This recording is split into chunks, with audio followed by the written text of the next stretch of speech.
Turpināsim sarunu šeit studijā, lai komentētu pašreizējo situāciju Latvijas politikā, arī ar saskaņas centru, kas notiek un kāda ir šī partija. Un īstenībā, vismaz versijas un viedokļus, esmu aicinājis izteikties divus savus kolēģu žurnālistus, Andreju Mamikinu no TV5 un Andreju Pantiļejo laikraksts Diena.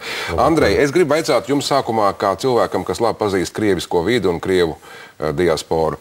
Ar ko tad saskaņas centrs, par kuru tomēr, laikam, arī, kā te daudzi teica, arī šoreiz ir balsojuši pārsvarā krieviski runājošie cilvēki. Ar ko tad šī partija ir tāda, vai kāpēc viņi uzrunā tieši krieviskos cilvēkus? Kur ir tas fenomens, ko latviešu partijas nepiedāvā šiem krieviem tādu?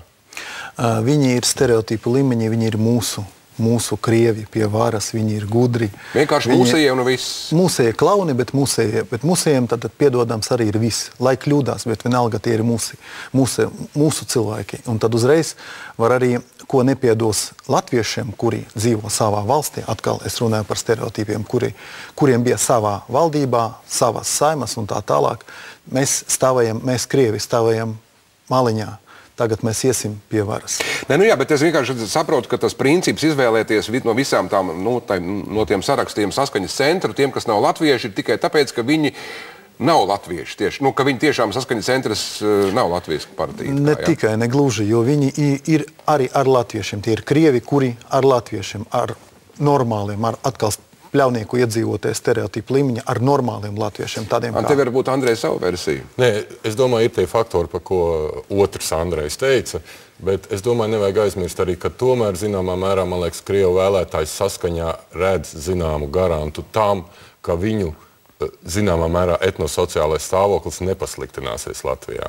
Kaut vai iniciatīvas jautājumā par valsts valodas, teiksim, lietošanu skolās, varbūt vēl kaut kas, un šī gadījumā viņi domā, tad tur ir jābūt kādiem krieviem saimā, lai tomēr garantētu, ka mūsu stāvoklis vismaz ne kaut kādā mērā nepasliktināsies turpmākajos gados, ņemot vērā viņu, es domāju, tieši etnosociālās intereses. Tas arī varbūt ir stereotips, jo beigās kaut ko līdzīgi piedāvāja arī Zatlers. Šleseriem jau arī it kā ir orientācija uz krievisku elektorātu.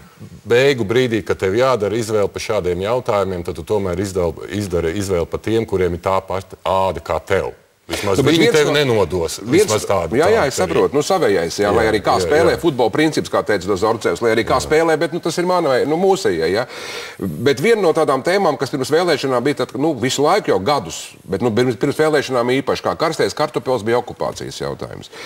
Es pieņemu un saprotu, ka šobrīd tas ir kaut kā ļoti veikli nomenedžēts. Vienreiz Ušakovs vienā sapulcē izteicās par vārdu okupāciju, un tagad jau runā tikai par to, ka vajadzētu ierakstīt deklarācijā, ka nav okupantu. Andrej, man interesē, arī, teiksim, tā kā jūs pārzināt to krievu kopienu. Kur tu tas okupācijas tā problēma ir? Šo vārdu, tā kā to jēdzienu grūti ir krieviskai kopienai saprast vai izrunāt. Tur kaut kādi dziļākie sakni slēpjās? Etnisko krievu vidē nav tik daudz vecvectēvu, kuri karoja leģionāru pusē. Pārsvarā cilvēki cīnījušies Otrā pasaules kara laikā sarkanas armijas pusē. Un tiešām cilvēkiem tas ir ieputēts ģenētiski, ka mēs esam uzvarētie. Berlīna bija mūsu, mēs no Maskavas caur Prāgu līdz Berlīnai nogājām kā uzvarētie, kā tie cilvēki, kuri atbrīvoja Eiropu no brūnas fašistiskas, slimības. Un tātad, ja uzskatīt šo manu vectevu, katrs krievs to tā visdrīzāk domā, manu vectevu par okupantu, kā tā mēs atzīsim. Mēs varam vēl tā zinot vēsture pateikt, ka tā bija Anšlūsa inkorporācija. Bet redz, tagad atrast tas variants, ka okupācija jā, varbūt, bet okupantu nav. Tas it kā varētu nomierināt prātus? It kā jā, bet Ušakovs arī baidās, ka nevar nomierināt. Tāpēc viņš šo slavenu frāzi par Soviet occupation gadiem ir teicis tikai diplomatiskajam korpusam un nepilnu diennakti pirms vēlēšanām. Viņš to nav teicis atklāti, un cik es mocīju, vairāki citi kolēģi, žurnālisti mocīja Ušakovu krievu valodas strādājošajiem mēdījiem, viņš to pašu tekstu pat neuzdrošinājis atkārtot. Un arī jāsaka, eļļu ugunī pielēja arī mūsu paši nacionālisti, kur vēl burtiski pēdējās nedēļās bija runas par to, kā izveidojusies etnosociālā, etniskā situācija ir nelikumīgas okupācijas sekas. Un ja kāds pasaka tādu teikumu, tad jautājums so what? Ja tās ir nelikumīgas sekas, tad sekos kaut kādas tīrīšanas vai okupācijas seku likvidācijas. Tad jautājums ir ne tik daudz par to okupāciju, bet kā kurš saprot okupācijas seku likvidāciju. Bet labi, tagad it kā vairāk vai mazāk šis jautājums par okupāciju vismaz laikam ir atrisināts politiskajās augšās. Tu redzēsi, kā vēl deklarācijā būs.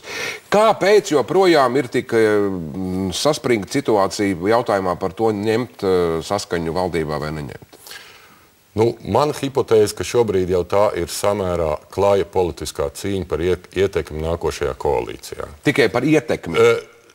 Ne par principu? Par ietekmi koalīcijā, kurā, manuprāt, līdz ar to faktiski šis te saskaņas vai Tēvzemes un brīvības LNNK variants tiek izspēlēts atkarībā no dažādu tā saucamā kodola partiju interesēm.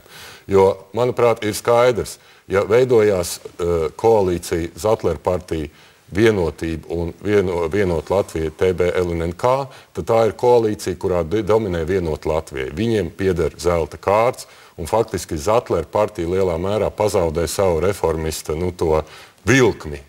Savukārt, otrā gadījumā, man liekas, lielāka ietekme un kontrola pakete ir tieši Zatlera partijas pusē. Respektīvi, par to cīņa ir, kurš būs galvenais? Kurš būs galvenais no divām šīm centrālajām partijām?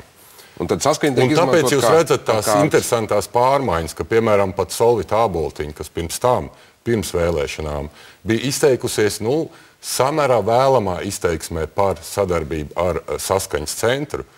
Man liekas, vakar vai aizvakar jau minēja, ka tomēr sadarbībā ar Saskaņas centru ir daudz vairāk mīnus nekā plusi. Tur vēl arī viņiem iekšējās nesaskaņas partijā pašā ir. Andrej, bet šis jautājums ir vēl kāds stereotips. Nezinu, tas nav stereotips, ko es tagad teikšu, tas ir fakts. Saskaņas centram ir līgums ar vienoto Krieviju. Ar Putina partiju, respektīvi, kur Putins tagad atkal atgriezīsies pie varas, un ir visi jaunākie notikumi. Cik lielā mērā šāds līgums, šāda līguma esamība, kas acīm redzot ir arī citām partijām, citās valstīs, es zinu, ka Prunskiena tikko kā noslēgus tādu līgumu ir. Tas varētu kalpot kā šķērslis Saskaņas centra uzņemšanai. Un vispār, ko tas nozīmē? Tas ir Maskavas ietekme šeit tādā veidā? Es domāju, diez vai, ja jūs atcerāties, Tautas Saskaņas partija bija līgums ar labējām partijām, ar Borisu Ņemcovu un tā tālāk Javļinski. Nekādas reālas sadarbības nebija. Es domāju, ka, lai parādītu savām vēlētājiem, ka mēs Saskaņas centrs, mums ir sakari ar Krieviju, tie pragmatiski, tas, ko nesīs obligāti labumus un tā skaitā ekonomika, mums ir tas sakars ar Putina partiju. Krievu vēlētājiem to pārdot ļoti veiksmīgi Saskaņas centram izdevās. Otrādi, latviešu politiķi to ļoti veiksmīgi tagad izspēlēs. Vēl jau vairāk starptautiskajā kontekstā. Nedaudz brīnos to, kāpēc līdz šim Saskaņa nav kaut kur nopublicējusi visu šī līguma tekstu. Jo mēs visu laiku runājam līgums, un katrs no mums var iedomāties, ka nezinu, ko ierakstīt. Es baidos, ka līguma teksts ir par mieru visā pasaulē. Tieši tā, bet tāpēc varbūt vajadzētu viņu nopublicēt un redzēt. Tāpēc tas man nedaudz mulsina, kāpēc mēs visu laiku runājam par priekšmetu, kur īsti nav skaidrs, kas ir ierakstīts. Bet ko es darītu visu Latvijai vietā, tad es kritizētu Saskaņas centru par līgumu ar Ķīnas Republikas komunistisko partiju. Un Orbanovičam, ideoloģiski pilnīgi savādāk. Visbeidzot, es gribētu kas tad Saskaņas centrā ir tas kodols vai motors? Mēs zinām Urbanoviču, pārējās partijās tie cilvēki vairāk vai mazāk redzami. Es neticu, ka Ušakova kungam šobrīd ir tik daudz laika arī stratēģi izstrādāt šīs apvienības un sarunās viņš piedalās tad, kad viņš tur aicināts tiek. Tas ir tiešām Jānis Urbanovičs, kas ir galvenais noteicējs un vilcējs šajā apvienībā? Es domāju, grūti pateikt, un es pat cik strādāju ar Ušakovu gadus vienā televīzijas kanālā, kā kolēģis, viņam piemīt tādas lielas darba spējas. Viņš var tiešām strādāt 24 stundas diennaktī. Es arī gribētu. Kas vēl apbrīnojami, kā pēc savas slimības un tas nelaimes viņš saglabāja to strādāšanas tempu. Formā viņš. Es gribētu arī teikt, ka man liekas, tomēr galvenais vilcējs, šis te Saskaņas vilcējs ceļā uz valdību šobrīd ir tieši Ušakovs, nevis Urbanovičs. Par to man dziļākā pārliecība. Tas nozīmē, ka viņiem arī iekšēji, tāpat kā visās partijās, nav nekādas tādas, varbūt, gluži skaidras vienas lietas, un var just kā to segu, kāds velk uz katras uz savu pusi, un tāpēc arī tādas kaut kāda buksēšana sanāk.